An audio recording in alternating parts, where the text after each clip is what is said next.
Hi everyone, this is Alan Stout, Executive Director of Visit Luzerne County, and welcome to Next Stop, the Visit Luzerne County podcast. Here, each month, we'll be chatting with people from throughout northeastern Pennsylvania that help make our region a fun place to visit. We record the podcast right here at our office, inside the historic train station in Wilkes-Barre, which served as the next stop for countless trains for more than 100 years. Our next stop with our podcast will always be with someone we think you'll find interesting. Enjoy.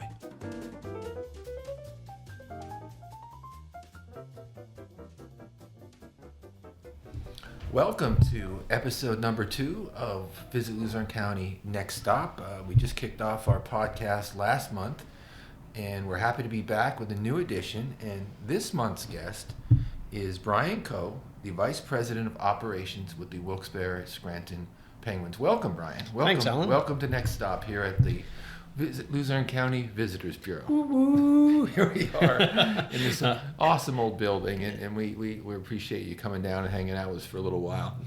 Brian, I've known you a long time, and so some of the stuff that we'll be getting into I might be familiar with, but a lot of it I won't.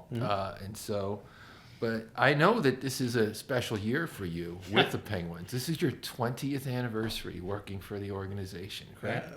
Working for Wilkes-Barre, yes. So I started in February of 2005. I moved to Northeast PA from, I grew up outside of Pittsburgh. I worked in Pittsburgh for a while. Moved here in 2005 to take my job with the Penguins here. Within that first week, I met my future wife at the Scranton St. Patrick's Day Parade. Oh, wow. And so I've been here ever since with her by my side. So that was kind of a serendipitous kind of thing there. Now, you mentioned that you were in Pittsburgh, but you were actually working for the Pittsburgh Penguins, correct? Yeah, so my career, I went to college at Ohio University for journalism.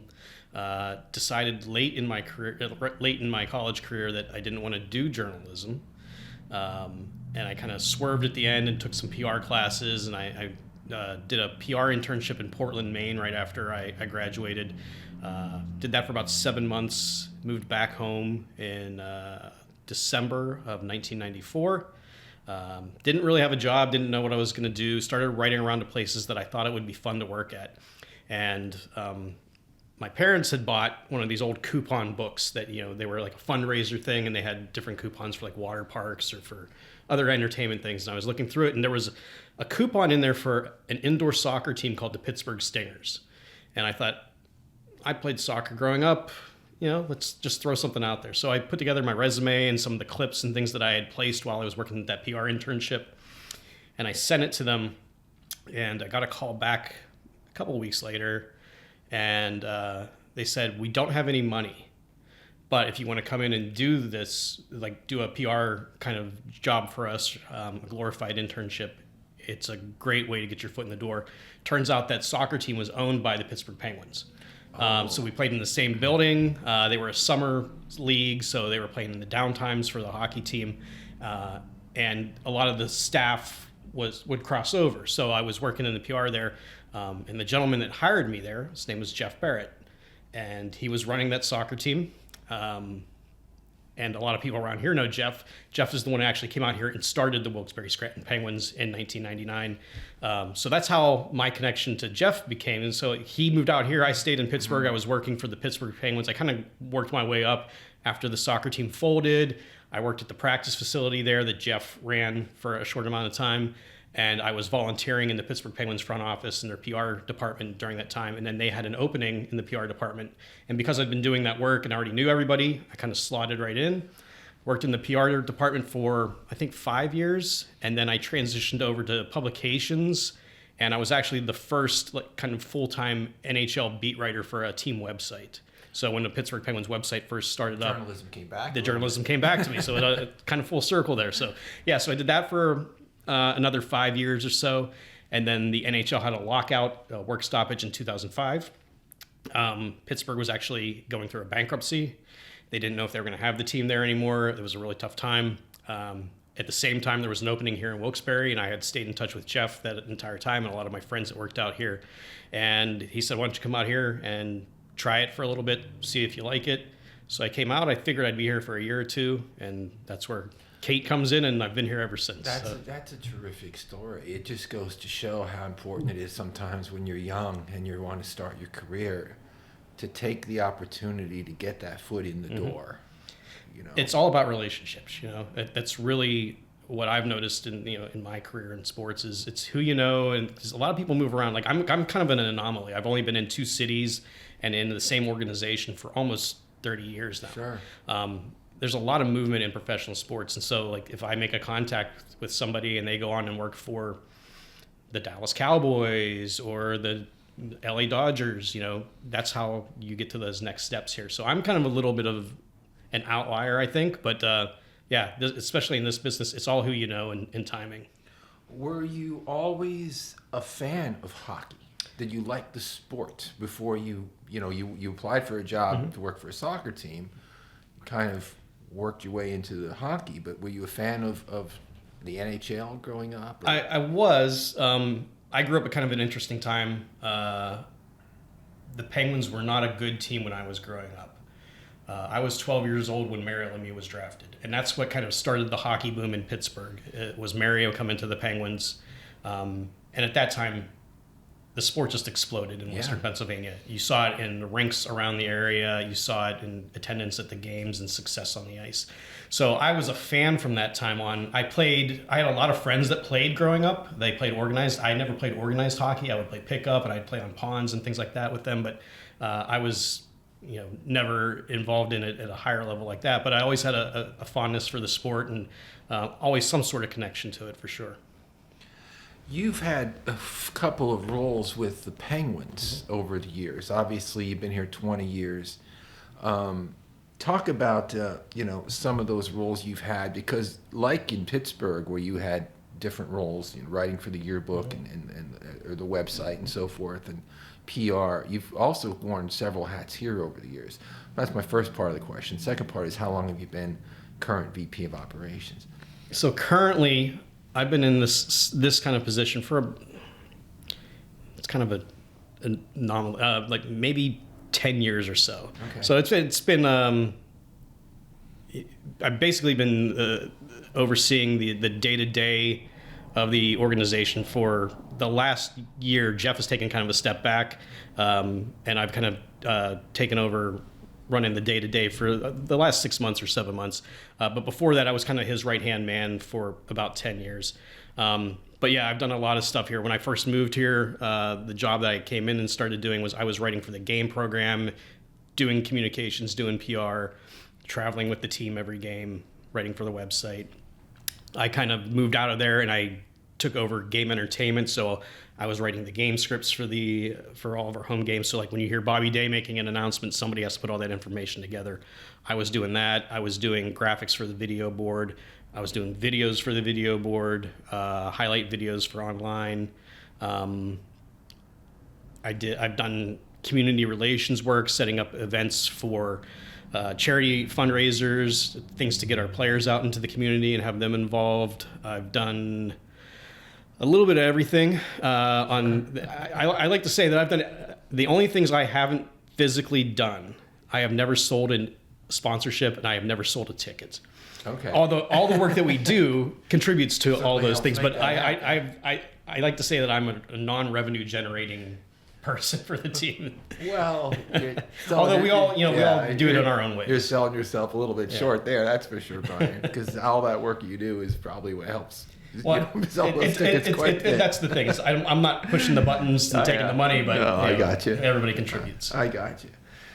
Let's go back to the beginning of this franchise here. It's the mid-'90s. There is this grassroots effort initially to get an arena built in Wilkes-Barre. The Arena Yes movement starts to take footing. There's a lot of people that support it. And yet, oddly enough, there are a lot of people that did not. It was going to be a marginal tax increase. I think it was something like $5 a year or something. It wound up going on a referendum. It actually initially fails. And then eventually the hotel tax occupancy gets put in place in the county. And that's really what essentially helps get the funding for the arena, and coincidentally also the beginning of the Visitors Bureau. We were very side by side in that effort. But if I recall, and I know you weren't there at the time, but you've certainly become the historian of the organization, securing the Pens was also a big part of that. That having them here, they were here from year one. There was a hockey game at that arena a month before the first concert, back in the fall of '99. How important was the Penguins committing to being in Luzerne County, in Wilkes-Barre, to, making sure right from out of the gate that the arena was going to be financially successful? Well, I think it was, you needed an anchor tenant. And I know that was part of the whole, agreement to get the arenas here, is you needed to have an AHL franchise here. I know Kevin Blom put in a lot of work, and Steve Baruch and everybody else that was involved in those early days. So I know that was, without the Penguins or without an AHL franchise here, I don't think I know the arena doesn't get built, because you have to have, you can't just build an arena and then say it's not, if they build it, it'll come. You have to have them there first, and then you build the arena, is kind of the way that I looked at it. But yeah, I mean, and even, going back to that '99, again, the Penguins were having financial difficulty in Pittsburgh. There was some question about, even before we started playing, were we actually going to take the ice, because they were going through the bankruptcy, and that's when Mario stepped in to buy the team. And if he doesn't buy the team, this team is part of that ownership. And if he doesn't step in and Pittsburgh moves that team to some of the places they were looking at, were Oklahoma City or Kansas City, there's no guarantee at that point that there would have been an AHL team here once the arena was built. So, securing the franchise in advance was very important. And the franchise was actually secured by the local leadership here. It wasn't secured by the Pittsburgh Penguins. There's basically a deal that the arena authority owned the franchise and then sold it to the Penguins. So the arena authority really did the legwork to get that team here. And it really was, absolutely essential, I would think. How many home games are there on average per year? Well, now it's a little bit less. It's 36, but back then it was 40. The league has changed the scheduling a little bit for different reasons. But yeah, back in the day, it was 40 regular season games and 2 preseason games. But to go into your fiscal year knowing, hey, here's 40 dates right off the bat. Yeah. We know we're going to have a couple thousand people in the building. That's absolutely essential, especially for a building that was in its infancy. And so, applaud to all the people back at that time that made. I know we just had a nice celebration last fall at the arena, and Steve Paremba's been here he's the general manager of the arena. For those who might not be familiar with Steve, I know you see him constantly, I'm sure. Talked to him today. Yeah, I'm sure. Great guy who's also been there a long time. And, one of the things that we talked about too, and it's funny how the hockey, and we're going to talk about the team and the players and the game itself, but, getting back to that early foundation, you could almost credit the Penguins, because of the success of the arena, with hundreds, if not thousands, of jobs in northeastern Pennsylvania and businesses, because after the arena comes the arena hub. And all of those businesses in the Lowe's, Barnes & Noble, Best Buy, Michael's, all those stores up there, the restaurants that came, the Wilkes-Barre Township Marketplace, where we have Walmart and a bunch of restaurants now, a couple of hotels that were newly built. All of that came from that nucleus of the arena, which was contingent on the Penguins. Yeah. And so you could really connect this sports franchise to an incredible amount of positive growth in this region. Your thoughts on that? Yeah, it's 100% true. I remember the first time I ever drove out this way was going back right after college when I moved to Maine. I distinctly remember driving on 81 and seeing the King's College sign, and I don't know why that sticks in my head, because I knew nothing about Wilkes-Barre at the time, and this was a couple of years before the AHL team for the Penguins was even a thought. But I remember it was just like in the middle of nowhere is what it seemed like when I was driving by. I'm like, well, how do you even get down there? Because there was no exit off of there at that point either. But yeah, you look at the economic impact that the arena, you go there on a concert night or a Penguins night, people are going out to dinner beforehand. They're going and doing shopping beforehand.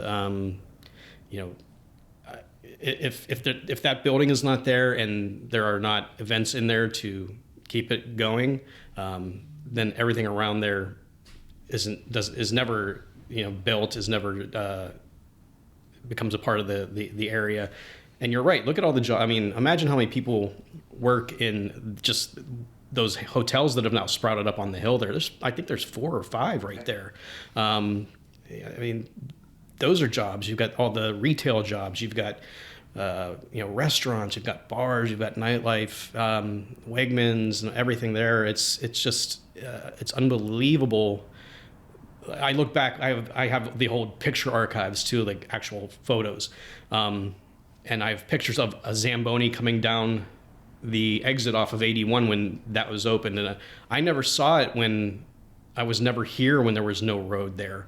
But people have told me, it was like, you were driving like on dirt roads to get behind there. And, yeah, and it was, so I mean, with the amount of economic impact that arena and the events that go on there year round has brought into this area is unbelievable. And then you get into the early to mid 2000s, and Mohegan Sun is looking to build a casino somewhere, and they're looking at markets, and they look at what markets have to offer.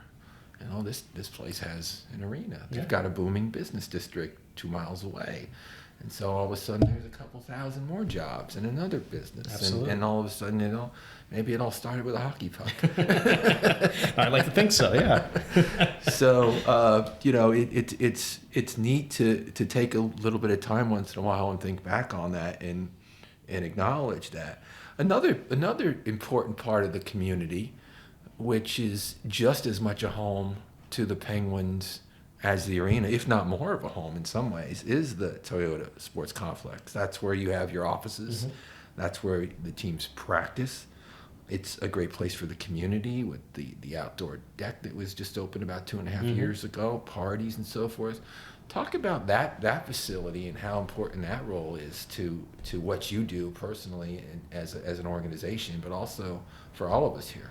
Yeah, I mean, if you haven't been there, it's a great facility. Obviously, it's a one-sheet ice rink. If for all the people that have been in the area for much longer than I have, it was the old Ice-A-Rama back in the day. When I first moved here, we were just starting that process of working with the city to revitalize that the old rink. So right now, it's a one-sheet rink. Our offices are on one side. There are 2 businesses that are above us as well. We have the deck hockey rink, like you mentioned, and the ice hockey rink. When we're in season, like now, it goes from 7 a.m. until 11 o'clock at night. There's something going on almost every hour there. Not only do the Penguins host our practices there, which are free and open to the public. You guys are welcome to come down and check them out. We run. I don't think a lot of people realize. No, it's a cool way to come down and get close to the players and see them and talk to them, grab an autograph, that kind of thing. Autograph seekers, that's a much better opportunity than on a game day. Absolutely. But on top of that, we have so the building is actually owned by the city. We have a management agreement with it, which includes us hosting all the programming. So the programming that we have includes things like learn to skate classes for people that have never skated before, public skating sessions, learn to play hockey. We have in-house hockey leagues that go on there. We have a very robust figure skating program there that Amy Frederick runs. She's the general manager of the building. Adult hockey leagues, high school hockey teams play there. Wilkes has a men's and women's team that both call it home. Misericordia has started a men's team this year that plays out of there. And if we had more time or more ice, we would have even more teams from those colleges, participating there. And so there's always something going on that ice side. And then, as you brought up, the deck hockey rink too, which is a great kind of starter for people who like hockey but maybe have never skated before, are just new to the sport. It's a great way to grow the sport. So we started that 2 years ago. We've got, we do youth hockey leagues there that run from April until September or October. We do several adult leagues at the same times. We've hosted 3 or 4 tournaments there as well, some fundraising tournaments for different causes. We're looking at different ways to utilize that rink as well for small events, maybe like movies in the park kind of things. We're looking at kind of brainstorming on different ideas for it, other ways it can be utilized other than just deck hockey. But there's the community aspect of everybody being able to come out and participate in those sports. It's also a way for us to grow our hockey business, because we like to think that those kids that are playing hockey there are Penguins fans. Then they want to come to the games and see the players. We work on different programming there with our in-house hockey director to get those kids to play in the intermissions during our games. So it all feeds back into each other. My kids are teenagers now, but I remember going to some birthday parties there, 10 years ago. Yeah, we've got 2 party rooms there. You can during a public skating session, and we converted some of our office space into a cafe. It's where the team we feed the team every day. We have a team chef that has basically is the nutritional standards for professional hockey players, and so we have an area where they eat their breakfasts and their lunches and after practice. But it's also an area that we are working on hosting events for businesses in there. So if you have a small mixer, like it can hold up, I think about 70 or 75 people. If you wanted to do something like a business meeting, we've made it available for events like that. We have our team chef will cater it. So it's another way to help out businesses in the area or different upper scale parties. Like we've got the basic party rooms for the kids and the skates, but if you're looking to do something a little bit nicer, we do have that cafe area now too. I definitely want to touch on the sports complex, because it's on a main thoroughfare on Cole Street, and it's passed by thousands of people a day. And a certain component of the community knows what's going on in there, but some might not. Yeah. So I wanted to talk to you about all of that stuff you just talked about. It's incredible. I mean, there's always something going on there. It really is an important part of what you do as an organization and what you do to be part of this community. Let's talk about the team and the sport. What, in your opinion, makes AHL hockey so appealing, or just hockey itself? I mean, a Pens game is a fun night out. I mean, I take my kids up to a couple every year, and we just have a great time. I don't know if it's the skill, if it's the speed, if it's the occasional skirmish on the ice, if it's a little bit of all of that. Well, if you're an old-timer, you love those skirmishes on the ice. Well, my daughter really got a kick out of them when we went last year to a couple of games. She thought that it was entertaining, but I know that that's not what it's all about. It's about very skilled athletes doing something very precise, and there's a lot more to it.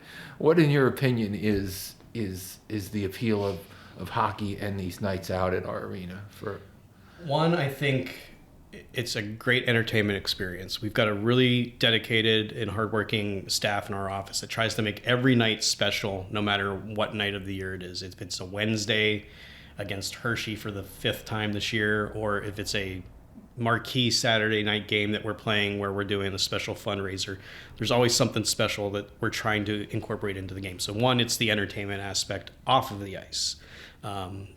2, on the ice, as you brought up, these guys are unbelievable athletes. They, are moving at 50 miles an hour on a blade that's, an eighth of an inch thick, chasing after a hard rubber puck that's being shot at 100 miles an hour, that if you get in front of it, you got a welt on your leg for the next 2 weeks. They're fearless. They are good people off the ice. I think that this is one of the big things. Hockey players, compared to other athletes, are so down to earth, and that's one of the things that we like to try to do. Is get the guys out into the community and meet people and have them make that connection one-to-one too. I think that plays a big part in wanting to come to the games. Is like, oh, I met that guy at that restaurant the other night. I want to go, and he was so nice to me and my kids. Let's go and back him now. I've had the privilege to meet some of the players over the years. Got to know Dennis a little bit. Maybe we'll talk about him in a bit. But they're nice young men, and they come from all over the world. Sometimes English is their second language. We've got several. I mean, right now our leading scorer his name's Emil Benstrom. Obviously not from the United States. He's from Scandinavia. We've got guys from Russia on the team this year, French Canadians, Americans. We've had players from Slovakia, Slovenia, Czechia, you name it. I mean, it's probably I've never sat down and counted how many different countries, but it's got to be in excess of 25 or 30 different countries. We have Norwegians that that have played for the team. It's amazing where these guys come from. And then you hear stories about where they grew up and how they got into the sport and what life was like there. And it's just really it's eye-opening for even me these days still. Do you personally get to know them a little bit if they're here for a while? Oh yeah, I mean, especially back when I was, more day to day in the locker room and doing stuff. I knew, guys like Colby Armstrong and a couple of my favorite guys, Jonathan Filowich, Ryan Lannon. Those were guys that were here in like 06, 07, kind of right after I got here. But that was a real special crew we had back then. But, you bring up like Dennis, Chris Kelleher, both those guys still live in the area. Sebastian Caron still lives in the area. So that's the other thing. You found some guys that have come in here and made this their home, that they're not originally from here. But, they've come in and realized what a special place Northeast PA is. But, yeah, I mean, I could count on one hand the number of, like, disagreeable hockey players I've met in my career. It's really amazing how... Probably 1,000 of them. Yeah, I mean, I couldn't... I mean, we've probably had 40 on the team this year already, with call-ups and things like that. So you figure that out over 25 years of doing this. Yeah, I'm into the several hundreds for sure. I'll tell you a funny story about Dennis, and you might remember him because he passed away, I think, in 2007, so you would have been here for a few years. His name was Jerry Kelleher, and he was a sports writer for the Times Leader. He covered Penn State football, and he was very, very good football writer. He actually had an excellent relationship with Joe Paterno and the team, and if Jerry needed to get some quotes from Joe, I think he had his home phone number. So, big-time sports writer. And we had a box at the arena, the Times Leader, when I was working there at the time, which was mostly for clients and advertisers and so forth. But once in a while, they'd open up to the staff to enjoy a game. So this was early in 2011. I'm sorry, 1999. Early in 99, first season. And I had been to a game or two, and Jerry was his first game because he was probably too busy covering football for the first few weeks of the season. So we're sitting down in the box, and Sky skates out on the ice. And I turn to Jerry and I go, "This guy likes to fight." And he looks at me like, "What are you talking about? Like, the team's brand new. They played like 4 games at that point." And I said, "Just watch." And within about 30 seconds, Dennis was out there, racking it up with somebody, and we just got a big check out of it. And it didn't take anybody long. It didn't take any of us long to notice that this was our enforcer, and he became a popular player, but also a very talented player too. I mean, he's now in your Hall of Fame. He's in our Hall of Fame. He's in the American Hockey League's Hall of Fame. He scored the first. I don't know if most people know this. He scored the first goal in the American Hockey League All-Star Game, the very first AHL All-Star Game in the modern era. He played in the NHL. He carved out a really nice career for himself for a guy that, was mostly known for what he could do with his fists instead of the stick. Yeah. But it's funny, those fighters are the guys that people love the most, and they're also the most friendly people off the ice. I got to know him a little bit. Yeah. We have fun promotion with the Weekender when I was there, and he was involved with it, and just the nicest guy in the world. Yeah. You still see him around town. I mean, I know I see him at a coffee shop all the time. He's always there. He's a man about town, and people love him still. Kyle, our producer of the podcast, you see Dennis over there. Kyle and I were just talking about that this morning. You do some really fun promotions with the Penguins. Don't you personally help design the specialty jerseys? Did I read that? Like the ugly sweaters? And so, aren't you pretty involved with some of that? I've done a lot of them. I'm kind of handing off some of those duties these days, just because I've got some other things going on. But it's fun. It's one of my favorite things that I do. I did the ugly Christmas sweaters this year. We do 4 or 5 different ones every year. So the standards are we do a Christmas one almost every year. We do a St. Patrick's every year. I think if we didn't do a St. Patrick's, we would hear about it. Military appreciation is one that we've really done a lot of over the years, and we tie that in with some local military organizations. And obviously the one that probably is most exciting to you is the little the one night rebrands that we've been doing, where we Old Forge Pizzas. We were the Old Forge Pizzas, Piston Tomatoes, and then this year the Carbondale UFOs.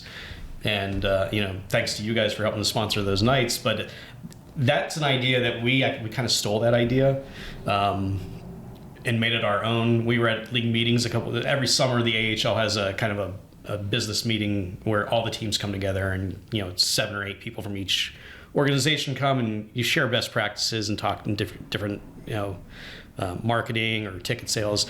And the Milwaukee Admirals had put together a night where they did a one night rebrand. They became the Milwaukee Fish Fry for a night, which was really clever. And the way they did it was they executed it perfectly. But they did it because it was something that's very important to their community and unique to their community, the church fish fry around Lent.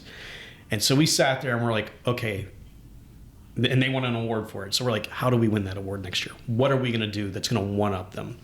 And that's where the idea for the local theme night has come in. We're the Wilkes-Barre Scranton Penguins, but there are all these other little towns around us. How do we feature them? How do we make them feel special? How do we show off what makes our entire area important and fun, and share the culture of these different areas? So the first one we did was the Old Forge Pizzas. It would seem like the pizza is kind of the entry drug for everybody, if you will. That's what we do here. That's what we did. And so, we worked on that, myself, Jason Vogel, who's our marketing director, our entire creation station. It's our little creative area. We call it Creation Station. Allie, who's here today, is a big part of that too, and making sure that everything's carried out through our digital and social. Nick Hart, our broadcaster, we worked very hard to get that night off the ground, and we were excited whenever we were honored for that night as well. And now we've kind of built it into a 5-year plan, so it's something different every year. So we did, as you said, the pizzas, and we did Piston Tomatoes last year. We're looking forward to celebrating the 50th anniversary of the Carbondale UFO, and that game's going to be on April 12th this year. But yeah, we have a lot of fun with those very unique jerseys. It's a chance for us to do something where we're nothing like us. It's totally out of the box. We can present us in a whole different way and have some fun while we're honoring our area. And we work here at the Visitors Bureau quite a bit with Amanda Cromer from your team. She's actually on our advisory board, and she told us when we were first talking about that promotion, a year and a half ago or so, that it's extremely popular with your fans. Those jerseys sell. People like them. And then we run out of them, and they're like, "Why did you only do 40 of them for the players? And why didn't you do extra ones?" And we're like, "We don't know how I was going to." So the first year when we did the Old Forge Pizza Night, we did a limited selection of merchandise. We didn't know how it was going to go, and within 20 minutes, we were totally sold out of stuff. Yeah. And Chrissy Paez, who does our merchandise, she that night she's doing reorders on T-shirts and getting people's names and taking pre-sales, and so we kind of learned our lesson after that first one. And then last year with the Pits and Tomatoes, we were much more ready for what was coming for us. I went to the gift shop that night. Yep. You had tons of it. You were ready. Yep, absolutely. So it's a really fun. It's a fun theme that we're doing, but there's all kinds of stuff we do.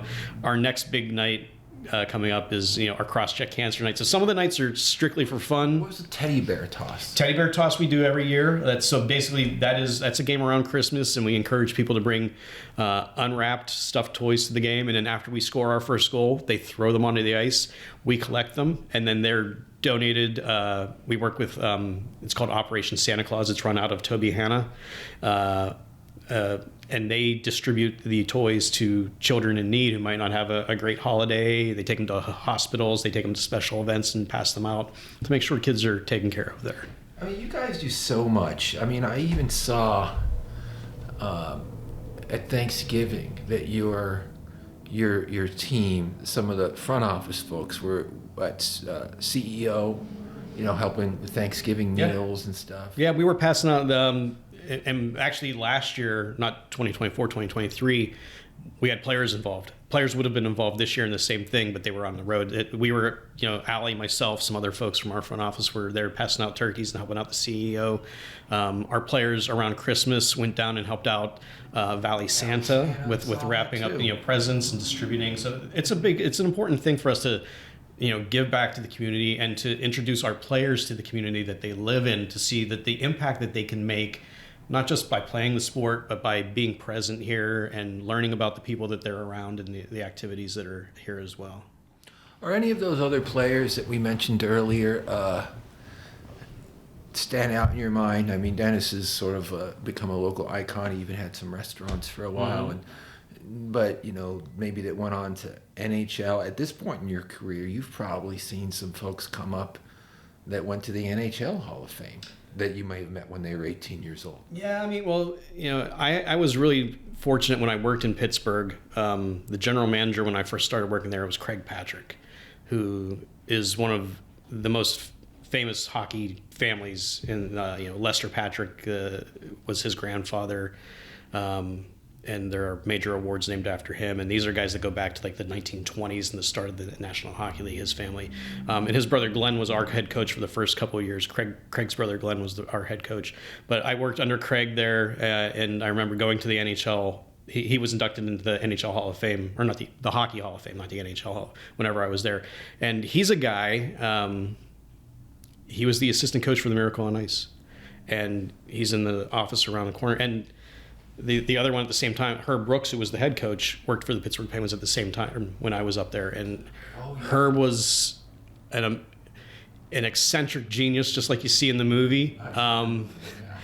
But really, the thing about Herb was he treated me as a 20-something-year-old kid working in the PR department the same way that he was treating, the most high-up person in the Pittsburgh Penguins organization. He treated me with nothing but kindness and courtesy.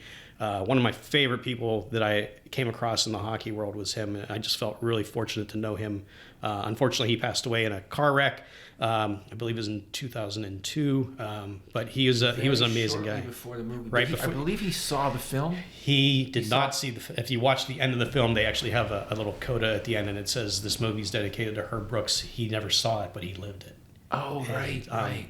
We actually That's unfortunate. we had the Pittsburgh Penguins stat front office. We had a preview of the movie that they took us to, and when that came on at the end of the movie, I was in tears. Oh, yeah. I can imagine, Brian. Great guy, but I've going back to the original point. Lots of guys that I've seen,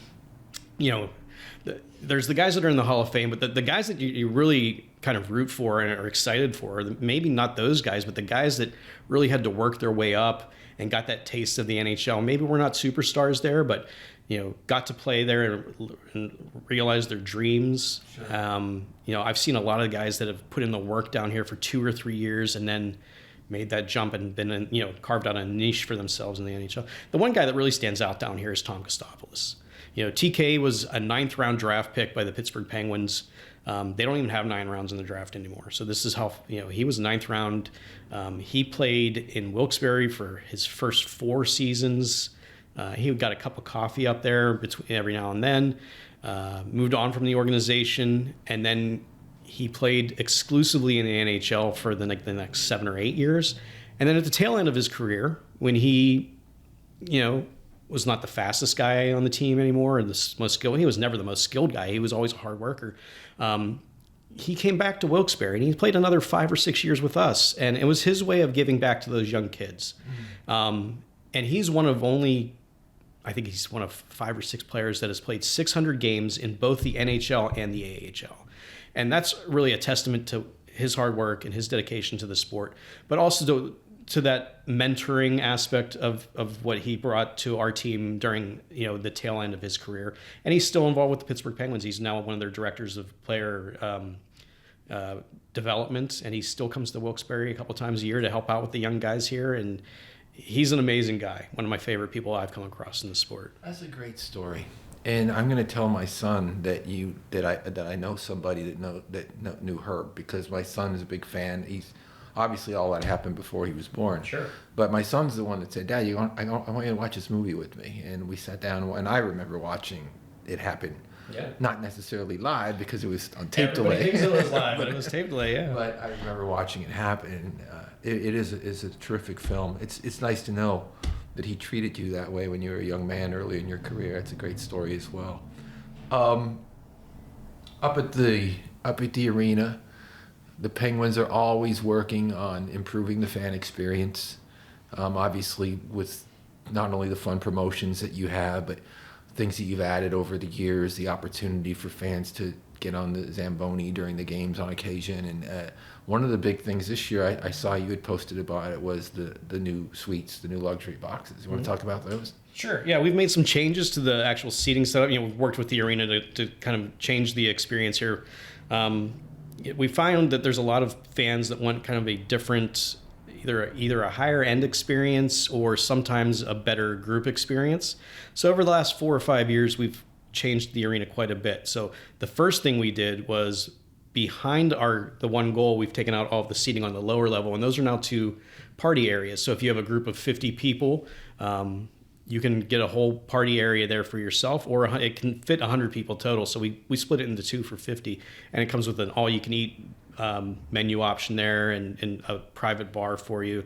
So if you have a lot of people coming out, you can do that. We have a bunker lounge, which is in one of the corners, which is similar, but it's kind of carved out for 20 people. But what you're talking about, Alan, is the loge boxes, the NEIC loge boxes. And they are, I think there's 9 of them.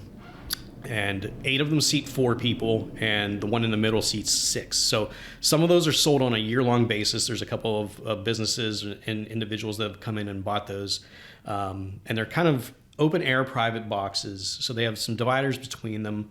And they're kind of at the flat end of the building, if you've been into the building before, and they are right over the ice. They are a great place to watch the game. I've gone down there on a couple of nights when one of them hasn't been utilized, and just sat there and watched it and got some video of just so I could show people, like, this is the experience you want. You're right on top of things when that guy's coming down to shoot on the goal. It's right there in front of you. And those come with food packages with them, and some beverages that as well. But yeah, it's a cool space. So basically we took out the bleacher kind of seating that was there. It wasn't being utilized quite as much. And this a great new addition to the arena this year. It's something fresh and fun. And we try to do that every couple of years, bring something new in there so there's a reason to come back. Yeah, you guys do a terrific job of that. Obviously the game itself is the appeal, and that'll never change. And the game pretty much remains unchanged through passage of time. But the promotions and the fun things and the different experiences, I always like to keep our eye here on what you do there. And again, our compliments to you on that. We talked about the front office being so community-oriented, getting out for Thanksgiving. Talk about your team. How many people up on Cole Street work for the Wilkes-Barre Scranton Penguins? Is it a medium-sized staff, a big team? I imagine between the people the trainers and everything, it's probably pretty big. Yeah, we kind of break it down. There's the hockey operations staff, and then there's the our front office staff, and we try to work in concert together and work on a lot of things. But our front office staff specifically, I think there's about 17 or 18 of us. A lot of that is ticket sales, because ticket sales are the lifeblood of any organization like ours. But we've got 4 in our creative services department. We've got a merchandise specialist. We've got finance, we've got corporate sales, we've got community relations. So between those ones, we've got 18 there. Then when you go back into the hockey side of things, in the locker room, there are 3 equipment managers now. There are 2 trainers. There's a strength coach. Our coaching staff we've got 1, 2, 3, we've got 5 coaches now. When we first started playing back in '99, we had a head coach, an equipment manager, and a trainer, and that was it. It's come a long way in the last 25 years, and the way that NHL teams look at their AHL teams for development of young players. So you've seen that investment into the the staff back there. And then also on the Cole Street side, we've got Amy and her. So Amy's the general manager. She's got a staff of 4 or 5 more full timers, plus a ton of part-time employees that work over there as well. We've got our 2 team chefs, so you count them into the mix. In total, you're looking at like probably close to 50 full-time employees, plus a lot of people that put in a lot of time on a part-time basis as well. Well, it's a professional sports team. Yeah. I mean, it's a big-time operation in many ways. And, kind of leads to my last question about the Penguins. I'm going to talk a little bit more about you. But that relationship with Pittsburgh, 25 years strong now. You mentioned how the organization itself was fledgling at the time when our team was getting started. That all, thankfully, got settled in nicely with Mario coming in. And who better to save the day than, one of the most iconic players of all time. Yeah. But obviously, they're pretty happy with Scranton Wilkes-Barre out in Pittsburgh, right? Yeah, I think so. I mean, especially like you brought up those early years, and we were a big part of their business back then, and we still are. But the way that the sport has changed, development of young players is key to success at the NHL level. And I think that's one of the great things about us is we're fairly close to Pittsburgh. You can get to Wilkes-Barre in a 4-hour car ride or 4.5-hour car ride. So it's easy to get players up and down. Our staff here, the hockey operations staff is very good. If you've looked at our track record over the years of developing not just players but coaches, there's 7 or 8 coaches that have started here in Wilkes-Barre and have gone on to be head coaches in the NHL. John Hines, who's with the Minnesota Wild, is one of those guys right now. Mike Sullivan with the Pittsburgh Penguins, obviously. But there's other guy, Mike Yeo, who was a player for us, then became an assistant coach for us, then went on to success with the Pittsburgh Penguins as an assistant, and has been a coach in the NHL for years. So I think they love the proximity, the ability that we have as geographically. We play Lehigh Valley a lot, we play Hershey a lot, and those are day trips. They don't have to go on the road for extended periods of time, and that gives them more time to practice and to hone their skills and to develop. So I think Pittsburgh loves all those things about us. Plus, they know our fans are, second to none in the American Hockey League. They love. I got an email a week ago from Amanda Kessel, who's one of the assistant general managers in Pittsburgh and kind of oversees our operations to some extent. And she was glowing about how the crowd that night was so into it, and it really helped drive the players that this was right after Christmas, the December 27th game, and how important that was to that night, and just the energy in the building and how cool it was. That's great to hear, yeah. too. It was really nice to see that kind of feedback from them. Now, I know that you work some long days, and I know that even when we were trying to set up you to come in here and be our next stop, that we had to pick a day where there wasn't a game because you got a big job. But what do you do to relax? What are some of your favorite things to do in your downtime when you have it? Let's see. Well, summers, I love to golf. My dad was a golf coach, so he got me started young growing up.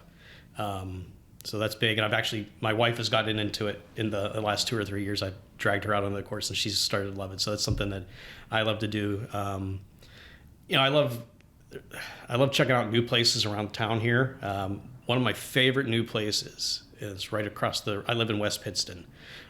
There's a brand new brewery that just opened up in Pittston, so I'm going to give them a little plug here. It's called Blind Cat Brewing Company, and it's fantastic. In a very short amount of time, they've built a great community there, great beer, but they've, fun events, and it's just a cool little spot that has just opened up. And that whole little Pittston corridor there's great restaurants and bars and things like that, and shopping options.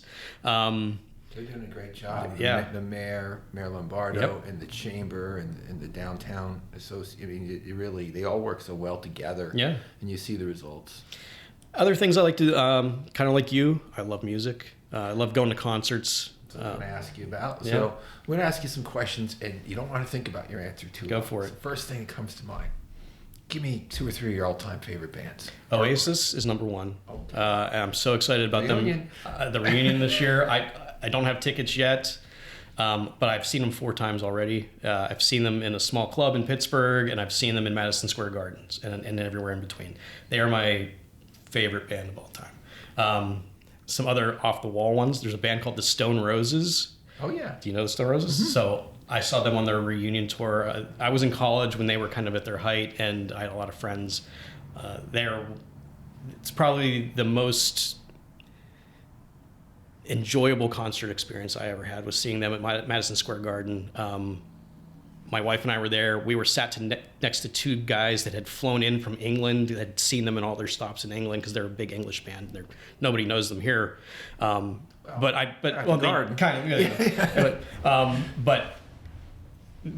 I think that's what I love about concerts too, is just the communal experience of it too. Like I met these 2 guys and I'm still friends with that. That was the only night I've ever seen them face to face. Still friends with them, on social media and talk to them every now and then. If I had to pick out one other concert, there's a band from Iceland called Sigur Rós, and they're a very experimental band, and they're very out there. How did you discover that? I remember picking up, I think it was a Rolling Stone, and there was an article that Lars Ulrich from Metallica had been listening to them. And I said, I'm going to give them a try. And they're very kind of ethereal. And I saw them in a concert in Pittsburgh it was called the Benedum Center. It's a very nice facility. For a small part of my time in Pittsburgh, I worked for the Pittsburgh Cultural Trust, and I would get tickets to things like that. And I saw them there, and it was probably the most emotional concert I've ever seen. Like, just the feel. I didn't understand a word they were saying because they were speaking all in, Icelandic or whatever. I just remember the feel of it and just being taken on an emotional journey that night. And it was a very cool experience. And even though you read it in the magazines, you didn't see the interview. I think there's something about a recommendation from Lars. Like, you just imagine this band, you got to see. He can be very intense about that kind of thing. Yeah, he's so intense when he talks. He's a funny guy. All-time favorite TV show or shows? Ooh. The X-Files was a big one when I was in college. I loved that. I never missed the X-Files. What do we watch now? I don't know. I watch a lot of, like a lot of people now, Netflix shows. What were there some growing up that you were? Growing up, I grew up in that kind of, era of Cheers and, NBC Thursday nights, that kind of stuff. So I think people forget how huge that show was. Yeah. That was when they had their final episode. That was one of the highest rated shows of all time when they closed the doors on the bar for the last time. I remember things like that.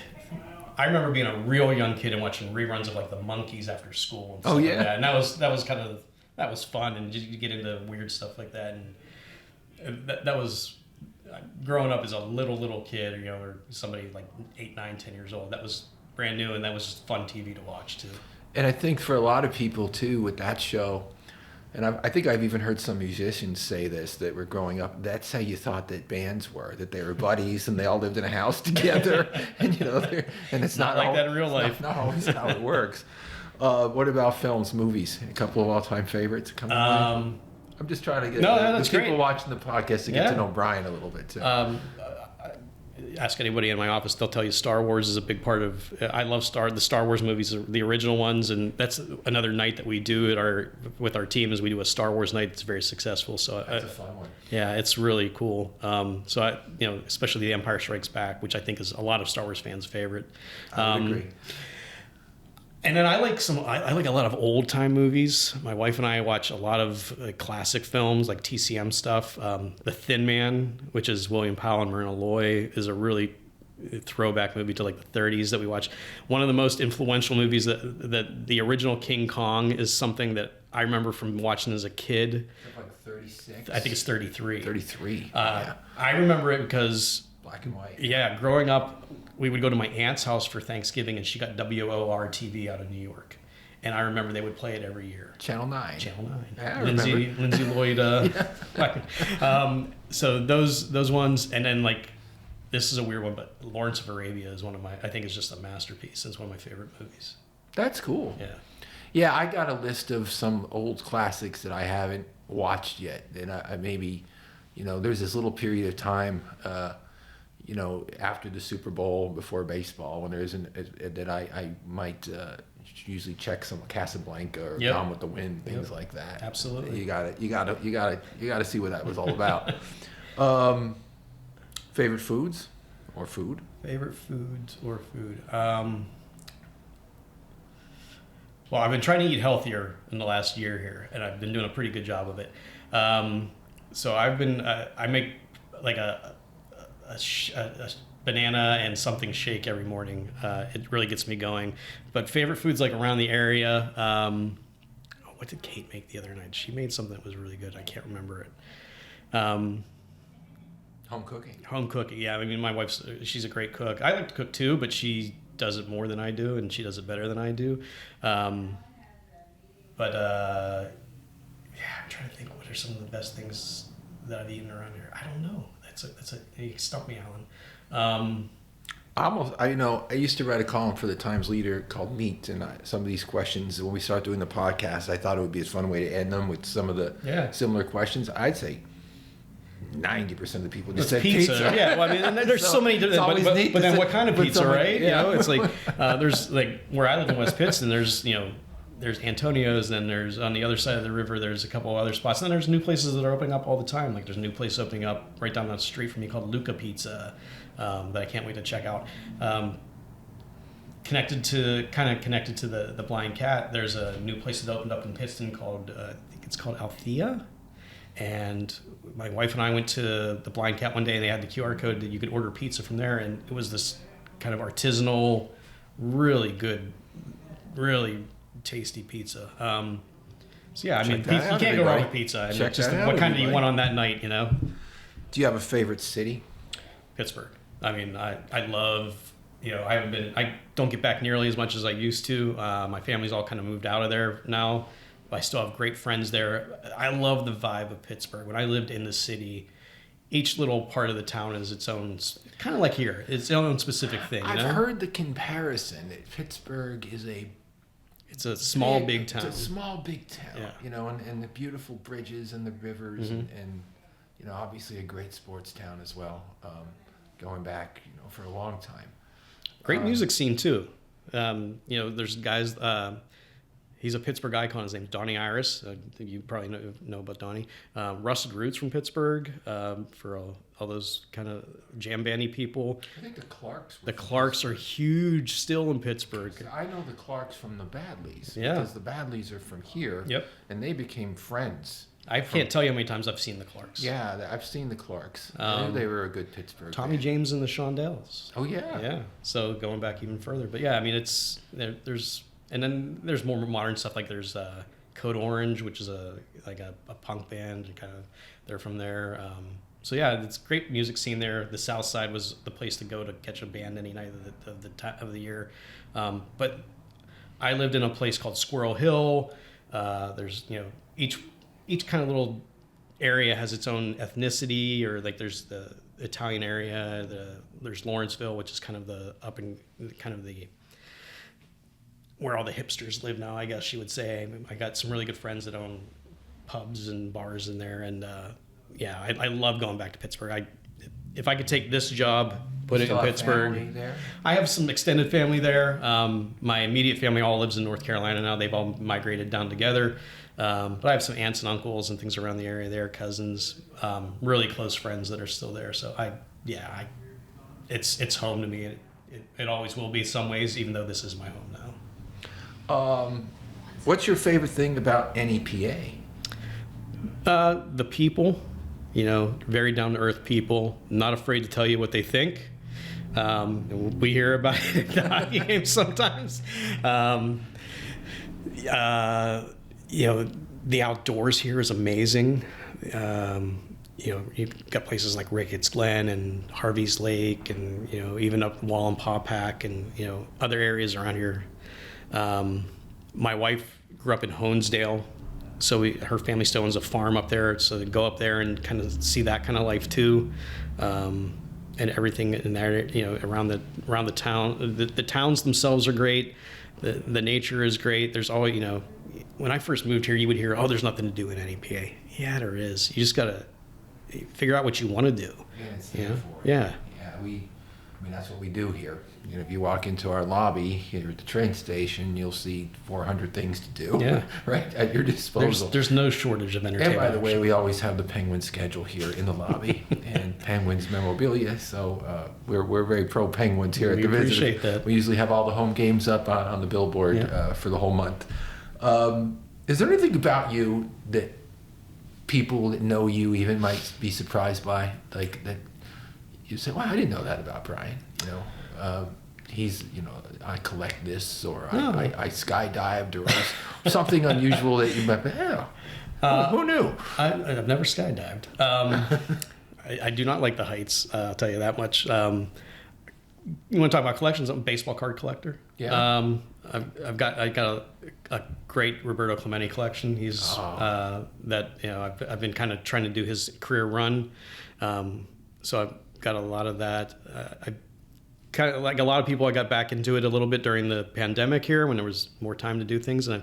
But I've gone back to the vintage stuff. So I've got a pretty big Pittsburgh Pirates vintage collection. The Pittsburgh Pirates were my team growing up. It's one of my earliest memories was I was at Game 4 of the '79 series. Baltimore. Yeah, Willie Starr. Yep. With the stars. That's it. Dave Parker was my guy. Kent DeColby. Yep. Teak was great team. Yeah, they were fantastic. Omar Marino. That was a great team. Yeah, Mike Easler. I can name them all. Were they down 3-1? They were down 3-1. Came back and won it. I thought so. Yeah. So I was at the Game 4 and they lost that one. But I distinctly remember it was snowing. We sat in. My dad and I went. We sat in upper deck right field. My aunt had gotten us tickets. I still have the ticket stubs at home. It was $12 to go to an World Series game. So, yeah, that's interesting. You're a big baseball fan and collector too. And talk about Roberto, to have his career end exactly on 3,000 hits. It's just and on New Year's Eve, and he's helping people, feeding people. Yeah, he was on a humanitarian mission down to Honduras, an earthquake that had gone down there. So yeah, he's still a huge part of Pittsburgh. There's a Roberto Clemente museum in Pittsburgh if you ever get out there. It's fantastic. There should be. Yes. As there should be.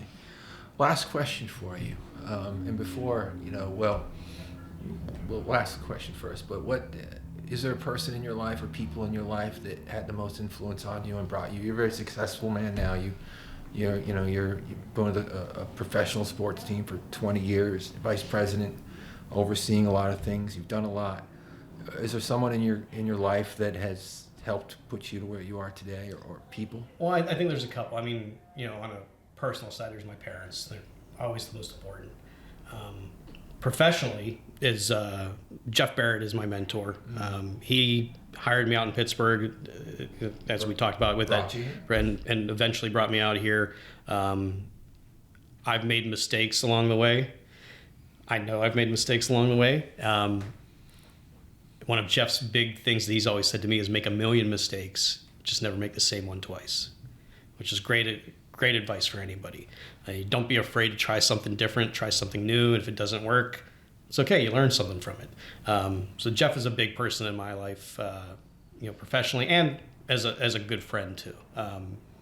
One of the people that I turn to if I have, an issue in the office or an issue in my private life.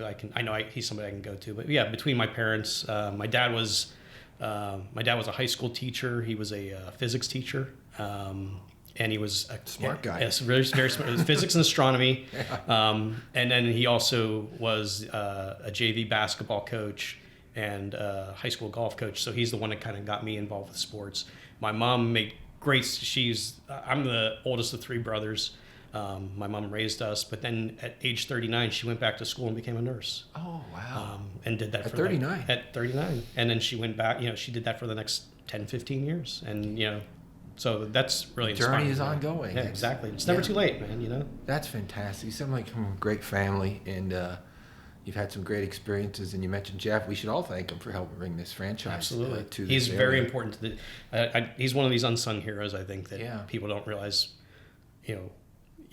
a lot of people think, oh, you go to a hockey game, it just happens. No, there's a lot of work that goes on behind the scenes, and he's a major part of why this team is here. Well, we thank you for all that you do to make this franchise successful, all the stuff that goes on to put that team on the ice 36 times a year here in Luzerne County and in Wilkes-Barre, and we appreciate what you do for the community. We talked a lot about that outside of that, and I really want to thank you for being our next stop here on the podcast, and we wish you a lot of success with the rest of the season and going forward. Great. Thanks, Alan. We appreciate everything you guys do for us, too, and for the community at large, and happy to have that be a part of this. It's great. Thanks, Brian. Thank you.